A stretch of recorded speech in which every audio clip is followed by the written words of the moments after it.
Assalamualaikum warahmatullahi wabarakatuh. Kembali bersama saya Gibri Tantu dalam kisah inspiratif dari seorang budayawan Provinsi Sulawesi Tengah yang tergabung dalam komunitas sejarah, budaya, dan cerita Sulawesi. Beliau adalah Hendra AM Usi Lembah sebagai Ketua Umum Komunitas Sejarah Budaya Sulawesi Tengah. Baik, kita melihat sejarah-sejarah yang ada di Sulawesi ini, boleh dikata ini hampir punah ini Pak. Bisa untuk melestarikan budaya ini seperti apa Pak? Iya, Assalamualaikum warahmatullahi wabarakatuh. Salam budaya. Tapi dalam hal ini saya sendiri sebagai untuk melestarikan beberapa budaya-budaya yang ada di Sulawesi Tengah ini, khususnya kita ini di daerah kita ini banyak betul-betul yang peninggalan-peninggalan yang biasanya kadang kita abaikan. Kita abaikan itu secara langsung. Biasanya kadang di depan rumah kita itu ada lesung, ya, ada beberapa biasanya nalu-nalu, itu biasanya diabaikan karena tidak terpakai lagi. Padahal maksud dan tujuan itu kalau kita lestarikan, kita ambil bahwa ini adalah barang lama dan barang bersejarah dan menceritakan. Karena orang-orang dahulu kita itu pernah mungkin memakai lesung itu, atau memakai salah satunya seperti yang di depan ini adalah guma. Guma ini cuma ditaruh di bawah, biasanya di bawah tempat tidur. Nah, ini sebenarnya ketika di bawah tempat tidur ini sebenarnya mari kita ambil guma itu, kita poles atau mungkin kita namanya pakai boya AC untuk melestarikan supaya besinya tidak hancur. Nah, ini artinya beberapa macam-macam saya sendiri untuk melestarikan itu, artinya banyak memang cara-cara kita dalam hal biasanya datang ke kampung atau mungkin kita lihat orang tua kita dahulu itu jangan biasanya kadang ada cermin-cermin lamanya, biasanya kadang itu tidak dipakai lagi, ditaruh di belakang rumah, padahal itu punya makna dan punya beberapa cerita. Karena itu cermin-cermin seperti itu tidak pernah lagi didapatkan sampai sekarang dan tidak pernah lagi mungkin orang buat. Jadi itu. Jadi artinya Pak Hendra ini melestarikan itu demi anak cucu kita nanti. Jadi memang mereka bukan cuma cerita. Karena kalau kita mau cerita dari hulunya biasanya begini, kita pernah dulu seperti begini, dan orang itu dianggap salah satunya mempunyai harta atau mempunyai bangsawan atau bagaimana, tapi bukti itu tidak pernah disertai dengan hal-hal yang kita ceritakan ke anak cucu kita, gitu. Seperti itu Pak. Jadi memang ini kan dalam dunia modernisasi seperti ini, apalagi sekarang ini dengan gencar-gencarnya modern sekarang ini zaman milenial, tentunya kan sudah mulai tergerus, mulai punah ini, hampir punah ini. Apalagi kita budaya-budaya yang ada di Sulawesi, khususnya di Kota Palu. Di Kota Palu ini kan hampir kita tidak jumpai lagi yang seperti ini. Dan alhamdulillah Pak Hendra, ini saya lihat ini semua ini hampir masuk museum sendiri dengan alat seperti ini, alat tradisional ini. Museum juga memiliki seperti begini, tapi dalam hal ini museum ini dalam hal mereka itu ada memang jadwal-jadwal tertentunya. Biasanya kemarin salah satunya kita juga menggagas salah satunya museum guma senjata tradisional, ada juga beberapa itu. Tapi inti dari kita itu ada di museum, ada juga di masyarakat. Karena kenapa? Ketika ini dianggap semuanya di museum, di masyarakat tidak ada, nanti orang berpikir, itu dari mana? Nah, artinya sebagai bukti itu adalah ada juga di masyarakat. Khususnya seperti dengan kami ini ada juga beberapa guma Kalama, guma Tinompo, guma Katandu, dan beberapa ini guma-guma ini memang dikhususkan dengan salah satunya beberapa metode-metode cara membersihkan, yaitu pakai boya AC. Gitu.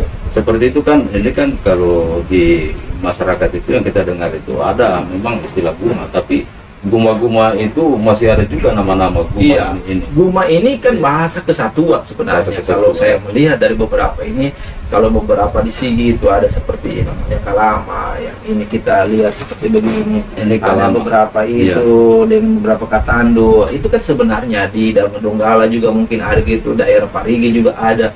Itu kalau kita mau jadikan satu bahasa, karena kita ada sudah di PBCB, itu adalah Guma itu adalah warisan benda. Ini Pak Hendra sejak kapan dalam hal untuk pelestarian budaya seperti ini? Kalau saya ini begini, pisang. saya sendiri pertama saya terinspirasi daerah-daerah lain yang ada. Daerah lain. Ya, itu salah satunya Yogyakarta. Oh, Yogyakarta. Iya, Yogyakarta. Iya. Karena melihat dari mereka punya itu, mereka punya bagian sejarah itu dari beberapa budaya mereka masih simpan dan mereka masih jaga dan melestarikan. Saya ketika pada waktu saya melancong ke daerah mereka itu saya terinspirasi, sehingga saya juga berpikir pada waktu saya masih kecil juga, pada waktu SD saya juga masih mengumpulkan beberapa benda-benda ini dari nenek saya, dari juga keluarga saya dan teman-teman saya, itu sampai sekarang ini masih saya rawat dan saya masih jaga. Salah satunya piring-piring dahulu yang beberapa ini ada namanya piring Tabanunu, Tabakelo, nah, itu ada semua. Itu dipakai untuk adat budaya kita yang khususnya di daerah-daerah kayak Nobalia, Noingga. Ketika pada waktu orang yang pada waktu baru lahir sudah ada budayanya, sudah ada adatnya, begitu. Jadi ini sebenarnya mari kita lestarikan budaya dan daerah kita ini menjadi satu destinasi yang betul orang kenal dengan budaya kita tersendiri. Karena setiap daerah itu pasti punya budaya tersendiri. Iya. Nah, konsep itu adalah salah satunya memunculkan kita untuk ke depan bahwa kita berbeda dengan daerah lain dan berbeda dengan suku lain, tapi inilah salah satunya kita bagaimana caranya untuk melestarikan itu. Tapi masih ini ya, masih dari SD ya? Iya, dari SD Sudah saya. punya jiwa seperti ini. Iya. Saya dulu SD itu mendengarkan beberapa orang tua saya, termasuk nenek saya, tentang sejarah-sejarah. Salah satunya kayak di Kelurahan Talise ini, salah satunya di situ adalah penggaraman Talise. Penggaraman Talise itu punya sejarah, bukan dibuat begitu saja langsung mungkin. Sampai sekarang terlestari ini karena memang ada sejarahnya. Nah, yang kedua itu bagaimana ada di situ namanya satu kolam, artinya satu sumur, bukan kolam ya, satu sumur yang tidak bergaram airnya, yaitu namanya Boburasede. Nah, sejarahnya itu adalah ketika Penggari turun dari Marima untuk turun dari daerah Kalantaro, Talise sampai di Pandapa, Besusu, itu ada salah satunya itu peninggalan dari sejarah yang diceritakan, yaitu dari Penggari, yaitu air yang pernah dia pakai. Memang ini memang dari SD. Ini kan kita selain ada ini keturunan, saya berpikir ini satu keharusan karena orang tua atau nenek turun temurun itu memang harus dilestarikan. Saya pikir seperti itu. Ternyata Pak Hendra ini memang dari kecil, sejak kecil memang sudah tertarik dengan hal-hal. Iya, saya pun juga kalau melihat dari daerah kita banyak terabaikan dengan kita punya sejarah-sejarah dan budaya. Padahal sebenarnya dari kita sendiri. Mari kita, salah satunya bagaimana peninggalan-peninggalan orang tua itu kita jaga dan kita mungkin kita bersihkan untuk menjadikan untuk cerita ke anak cucu kita bahwa orang tua kita memiliki salah satunya benda seperti ini, atau mungkin seperti yang tidak ada mungkin di orang lain. Jadi itu mungkin salah satunya menjadi warna bahwa orang tua dahulu itu punya beberapa peninggalan atau pusaka. Nah, itu yang harus kita jaga sehingga ketika anak-anak kita keluar juga di sana di daerah-daerah lain, ada pusakanya pemimpin gitu, mereka juga tinggal diam, tapi mereka bercerita, bisa bicara karena kenapa? Mereka punya bukti. Salah satunya seperti Salapa ini sudah tidak ada di sini. Salapa seperti besar begini. Yang mana? Ini Salapa. Ya. Salapa ini. Salapa. Ya, Salapa ini. Jadi seperti begitu. Karena di tempat-tempat ini kayak diabaikan, mungkin ditaruh di bus itu buah. Padahal sebenarnya ini mempunyai arti. Dan dahulu orang-orang yang mempunyai ini adalah salah satunya orang-orang yang punya harta atau bangsawan. Mungkin dalam hal itu. Ya. Terus juga. untuk menghadirkan barang-barang seperti ini, bagaimana ceritanya sampai bisa ada semua ini di meja ini? Memang saya dari keluarga satu ke keluarga lain dan teman-teman dari tempat satu ke tempat lain itu bagaimana caranya dari satu itu saya kumpulkan untuk menjadikan satu. Dan ini salah satunya bagian saya sendiri bangga menjadi orang daerah Sulawesi Tengah, khususnya suku Kaili. Artinya kita bisa memunculkan satu cerita yang ketika orang tua bilang Berimba, sejarahnya orang Kaili, bagaimana jalan ceritanya dan bagaimana runut dari sejarah dan budayanya gitu. Sehingga saya bilang tadi, saya tidak malu ini. Ya. Pemilihan sendiri saja. Nah, ini termasuk kalau kita berbicara satu bunga, berarti dia bercerita sendiri. Karena kenapa? Ketika kita melestarikan, dia bercerita sendiri. Bunga ini dipakai oleh orang tua dahulu.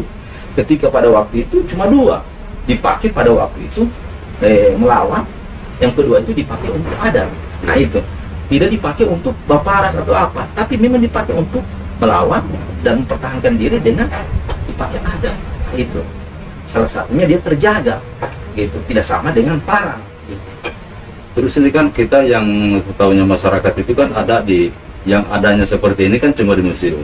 Jadi sekarang dengan Pak Hendra ini ada. Iya. Terus di tempat lainnya daerah Sulawesi Tengah ini yang mungkin barangkali di Luwu atau di kota Palembang masih ada tempat-tempat yang Memang masih ada, masih banyak sekali yang belum tersentuh dengan beberapa yang belum diangkat mungkin. Tapi orang-orang tua dahulu itu sudah pernah, salah satunya di daerah Kabatuna itu ada salah satunya lumpang batu ya, gitu. Padahal di Kota Palu itu ada salah satunya cagar budaya itu adalah batu nonjuk yang ada di Kabatuna. Ada juga di daerah salah satunya di sini khususnya daerah Mamboro ada satu kuburan yang dianggap salah satu yang keramat, yaitu adalah salah satunya Dayo Buluna. Ya, gitu. Ada juga di daerah salah satunya di atas Muntarano kesananya itu ada satu kuburan juga, yaitu menurut cerita namanya Dayo Kumbili. Dayo Kumbili artinya orang-orang tua dulu yang namanya Baraka atau yang memang dianggap keramat atau punya berkah gitu ketika penyiaran Islam pada waktu dahulu. Dan dulu memang kita ini sudah menyiarkan artinya agama Islam, hanya kentalnya itu tidak seperti bertulis dengan membaca Al-Quran gitu. Hanya mereka dengan salah satunya dengan tasawuf sufi dan keyakinan mereka dengan ketika sumila, ketika jadilah salah satunya semua apa mereka punya kegiatan atau mereka pekerjaan itu dan mengucapkan Bismillah itu dengan sumila itu. Kedua itu adalah salah satunya itu Kuriya Ta'ala, artinya cuma satu yang Maha Kuasa, artinya Allah Jalla Jalla. Sehingga konsep ini sebenarnya adalah konsep-konsep Islam dari dahulu, sehingga sekarang ini baru masuk, sehingga pada waktu itu Dato Parama baru itu masuk salah satunya Tua. Padahal dulu sudah ada namanya itu Bulan Misi, salah satunya Sekopia, ada dulu misalnya salah satunya Dato yang dianggap Wela Sadindi. Itu adalah semua adalah penyiar-penyiar Islam yang pada waktu sekarang ini dianggap salah satunya itu mereka itu adalah ulama-ulama besar, para kiai besar yang pada waktu itu mereka tidak mengatasnamakan sebagai kiai, tapi mereka itu adalah identitas mereka mengajarkan agama-agama Islam seantero Sulawesi. berarti Pak Hendra selama ini memang selain dari cerita-cerita orang tua dulu, banyak juga mempelajari tentang buku-buku, atau apakah memang buku-buku itu masih ada sampai sekarang? Kalau saya buku-buku sejarah itu saya masih ada tulisan-tulisan beberapa kepala kampung yang dapat dulu. Kepala kampung itu dulu biasanya ada namanya itu juru tulis. Juru tulis itu mereka ada kepala kampung, ada juru tulis, artinya sekretaris. Biasanya itu menuliskan beberapa kampung ini berbatasan di kampung ini. Kampung ini pernah dulu dimasuki oleh ini. Ketika kampung ini dulu pernah kampung yang lama ada nama ini, sehingga kampung yang diceritakan di dalam tulisan itu salah satunya saya melihat dari daerah Malu, kapal Malu ya, ada memang dituliskan yang dulu gitu. Salah satu kapal Malu 1888 pada waktu itu penyerangan Belanda masuk di daerah Sulawesi Tengah, khususnya di daerah Malu ya. Ketika itu mereka membakar satu kampung itu. Tapi perlawanan di situ adalah Raja Maili pada waktu itu menyerang juga, yang beberapa di situ adalah salah satunya perempuan yang pada waktu itu yang gagah berani, yang ketika mau memukul salah satunya Gimba atau genderang untuk melawan Belanda itu adalah Majide. Sama dengan di daerah Tatana. Ada yang menarik sekali ini, yang akhir-akhir ini kita dengar ini dari pemerintah ini, ada istilah gibu. Ini kan gibu, ini kan hampir-hampir masyarakat tidak tahu apa sebenarnya gibu itu. Mungkin Pak Hendra bisa jelaskan selaku seorang budayawan, mungkin tahu tentang itu, mungkin bisa dijelaskan, disampaikan ke masyarakat juga. Seperti apa Givu dan apa sebenarnya itu Givu? Givu itu salah satunya, kalau kita melihat Givu berarti ada tosala. Tosala itu orang yang bersalah. Orang yang bersalah. Orang yang bersalah, tosala. Sehingga kalau menentukan Givu itu berarti harus ada orang salah dan diberikan denda.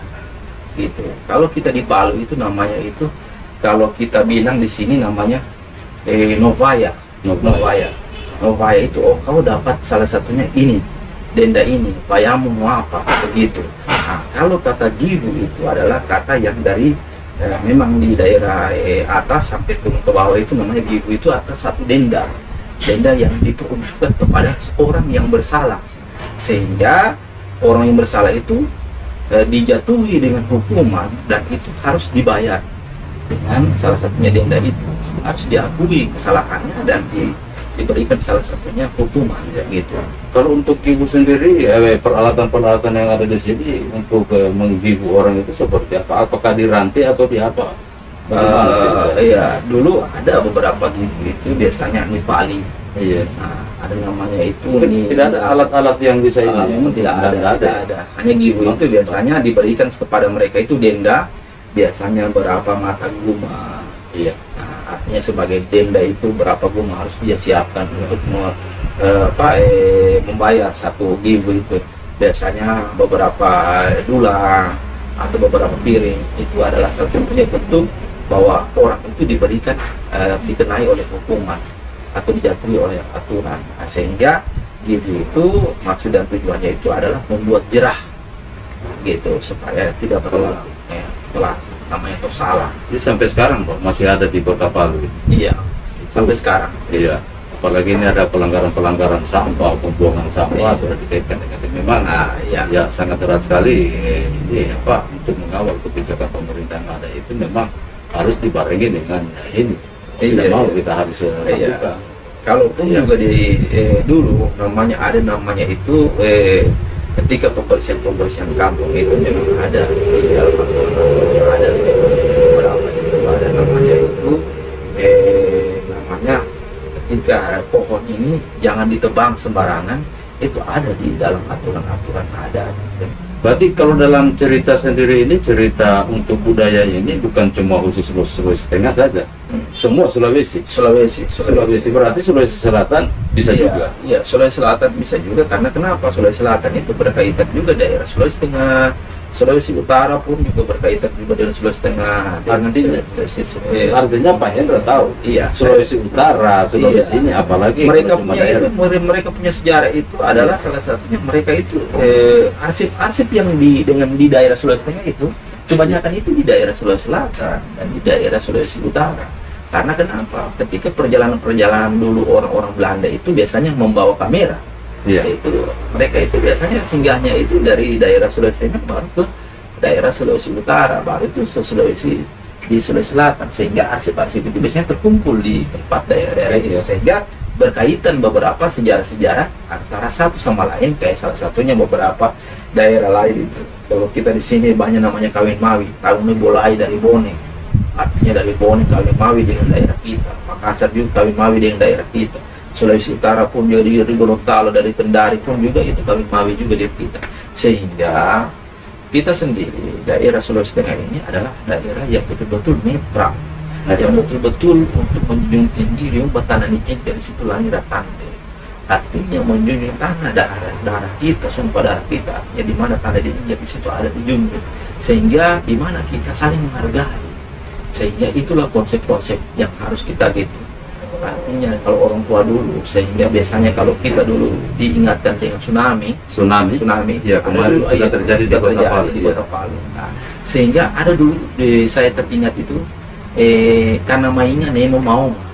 Iya. Karena mainnya itu Nemo mau itu artinya tetap kita waspada, jangan sampai tenggelam. Nah, padahal itu orang tua dulu itu ada memang semua dia punya bahasa-bahasa yang menceritakan sebagai hiasan itu. Karena mainnya Nemo mau itu sebenarnya urutan dari bahasa mereka itu supaya semakin kita pelajari. Jangan kita ada juga bahasa dari uwe nau artinya masih di tumit kaki, apa di mata kaki itu air sudah tenggelam. Sudah tenggelam. Artinya supaya jangan sampai kita ketika dipuji orang atau mungkin dipateli orang, sudah disanjung orang, sudah mulai sudah tidak tahu apa-apa. Atau mungkin ketika kita sudah kaya, kita lupa dengan keluarga. Jangan. Nah, orang tua dulu sudah mengisahkan dengan satu kata hiasan makna budaya tersimpan. Terus Pak Hendra ini melihat ini keberadaan barang ini disimpan seperti ini kan harus dimuseumkan. Iya. Kira-kira? Ini kan salah satunya Guma ini kan masih milik pribadi, sehingga mari saya sendiri itu adalah menjaga dan melestarikan dan merawat sebenarnya Guma ini. Biasanya saya cuci dan saya dengan dalam hal ini dipakai AC, dibersihkan supaya besinya itu tidak berkarat. Nah, kedua itu beberapa yang ada yang seperti yang ketuan awas semua itu kita biasanya itu taruh minyak gitu, supaya kita itu menjaga jangan sampai jatuh ke tangan orang-orang yang tidak bertanggung jawab. Iya. Dan bahkan di luar sana mungkin ada diperjualbelikan yang seperti ini. Ya, itu maka tidak main-main harganya ini. Maka itu kami sebenarnya di komunitas sejarah ini adalah sebenarnya mari kita sama-sama, kalaupun juga dijual, mari kita sama-sama, kalau ada orang yang mau beli, orang-orang sini, ayo silakan beli tapi rawat gitu, tapi jangan sampai keluar sampai juga kita tidak tahu bahwa ini dari daerah kita sebenarnya. Sehingga kita cuma nama tapi daerah lain yang mempunyai Guma. Nah, ini kalau tujuannya memang betul-betul tertentu melestarikan untuk memberitahukan ke orang-orang, tidak mau ada istilah jual beli sampai luar negeri. Ini konon katanya ini sampai luar negeri juga. Iya, itu kalaupun di luar negeri itu biasanya pada waktu kalau di Belanda itu memang pada waktu mereka menjajah daerah kita, sehingga mereka mengambil beberapa pusaka-pusaka yang ada dengan orang-orang kita terdahulu. Yang pertama, yang kedua, di daerah lain itu, di negara lain itu biasanya ada juga penjual. Biasanya karena ditawari dengan harga yang cukup fantastis, mereka menjual atau bagaimana, mungkin juga mereka juga butuh. Tapi kalau untuk saya lagi, mari kita sama-sama musik pedodo, artinya masih baku minta bagaimana melestarikan ini, menjaga ini. Yang pertama ini adalah identitas kita. Ini Guma ini menjadi identitas kita sebagai suku Kaili yang besar di daerah Sulawesi Tengah ini, khususnya di daerah Kota Palu dan sekitar ini. Mari kita jaga. Tentunya kan kalau untuk Pak Hendra sendiri kan mungkin jangan sampai seperti itu, kan memang Pak Hendra betul-betul semua untuk melestarikan. Kalau mengkomersilkan ini barang ini, tentunya Pak Hendra ini kan sudah punya banyak uang atau seperti apa, kan seperti itu banyak. Karena memang ini betul-betul peninggalan orang-orang tua dulu, dan ini memang sangat dicari masyarakat sebagai masyarakat. Apalagi dulu masih dikenal dengan apa ya, barang antik sampai diperjualbelikan, ada yang sampai 100 juta seperti itu. Harga-harga yang fantastis. Tapi sekarang ini sudah banyak orang melestarikan itu melalui dari beberapa yang mereka mungkin buat sebagai cenderamata. Pertama, yang kedua itu mungkin mereka buat juga untuk salah satunya untuk bisa jadi pajangan. Nah, boleh begitu, tapi karena dalam hal ini itu salah satunya bentuk untuk melestarikan atau menjaga supaya pusaka-pusaka asli itu bisa terjaga dan bisa terawat. Sehingga kalaupun juga orang-orang, artinya keluarga kita atau saudara-saudara kita masih pusaka-pusaka itu Guma itu dalam perbaiki itu lebih bagus lagi. Kita semuanya ini dia punya gagang sudah rusak, dong perbaiki dari tanduk, karena semua ini gagang ini dari tanduk gitu, dari tanduk kerbau. Pak, kita sudah panjang pembicaraannya kita, insya Allah nanti kita akan sambung kembali, tentunya dalam cerita yang judul ini, tapi berbeda dia punya isi dari cerita itu. Sekarang Pak Hendra, ini kan Pak Hendra sudah berusaha, bayangkan ini sejak dari SD sampai sekarang ini masih tetap dalam. Kira-kira harapan Pak Hendra untuk ini ke depan, pemerintah utamanya itu seperti apa kira-kira Pak Hendra?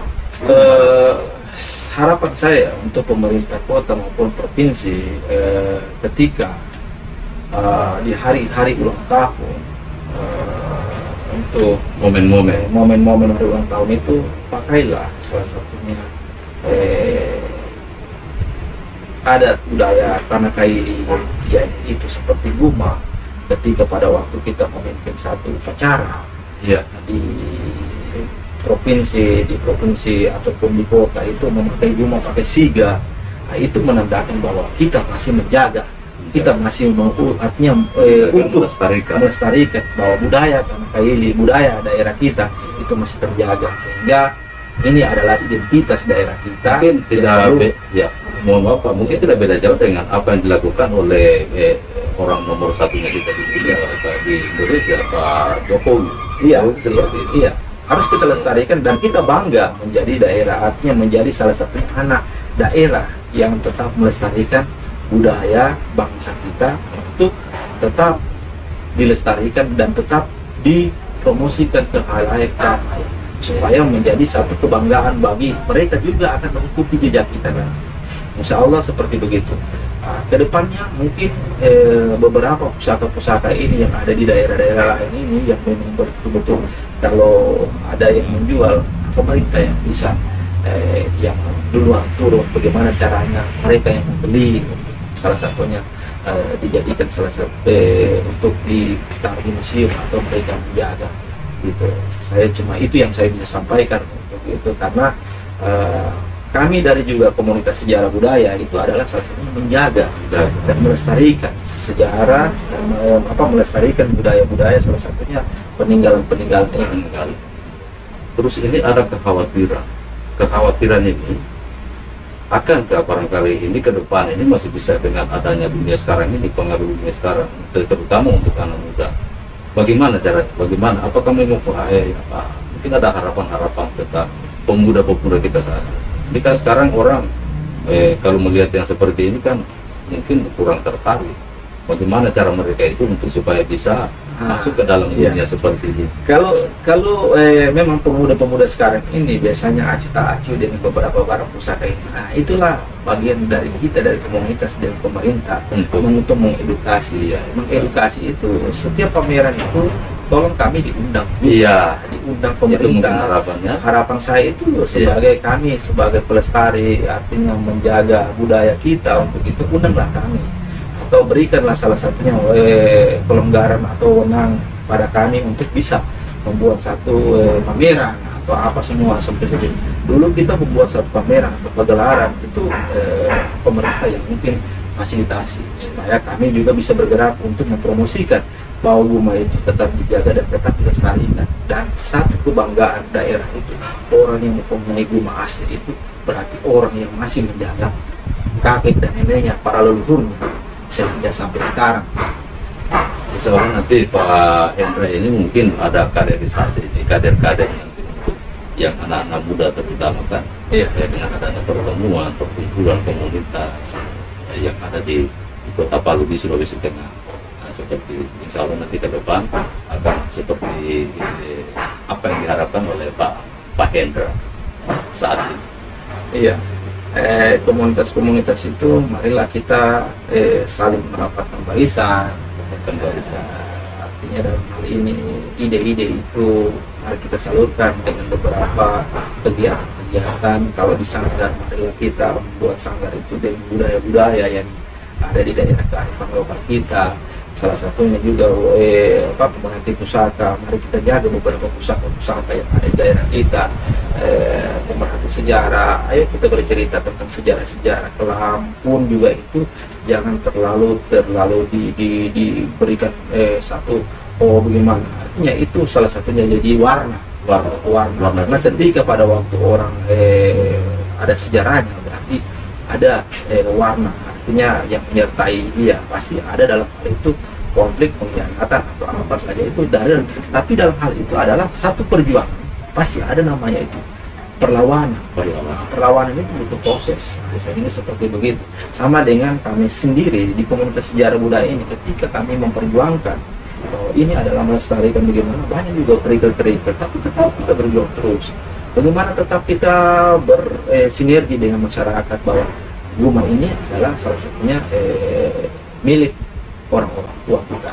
dahulu, sehingga masih sekarang ini masih tetap kita jaga. Sehingga ketika mereka memegang bunga ini, biasanya mereka itu harus dengan aturan juga. Ketika begitu biasanya Ada aturan ada aturan itu, dipegang begini, baru harus dikasih begini sedikit, baru begini. Karena kenapa dia mau buntu? Karena dalam hal ini mereka ini dulu pegangin, sehingga kita hormati beberapa pusaka itu, baru kita buka bersama dengan kita perlihatkan. Sehingga bukan di model-model model-model kayak buka sembarang, tapi mereka membuka dengan satu tokoh-tokohan, dengan satu adat.